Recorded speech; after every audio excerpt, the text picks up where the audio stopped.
Well, Amazon has announced its latest project to bring affordable housing to the DMV. This all comes after Amazon moved its second headquarters to Arlington last year. Yeah, but not everybody is happy with the proposal. Katie Ree has a story.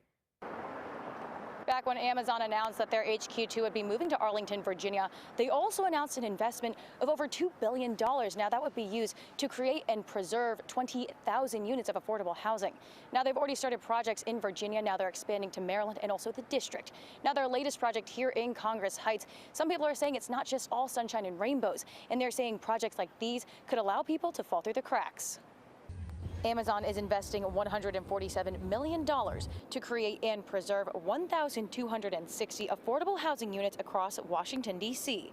These development projects will either construct new buildings or refurbish existing ones, with projects in 6 out of the 8 wards.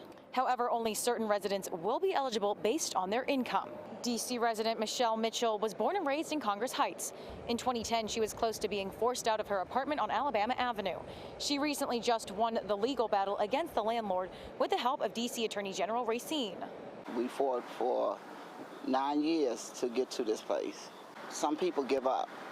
So if other people out there are experiencing what we went through, I pray that they will get the assistance that we got. Mitchell says she's thankful that she qualifies for Amazon's new Congress Heights project and welcomes the new development that will help others like her. To see the change and to know that I grew up in this area and to see the area transform the way that it has. So it's a blessing.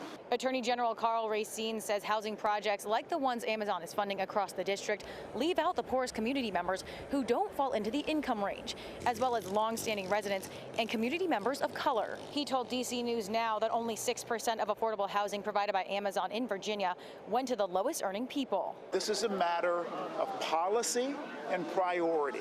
If you care about the people who help make DC great, hardworking folks who may not make as much money as folks who are just coming into town, then you will prioritize affordable housing around their needs.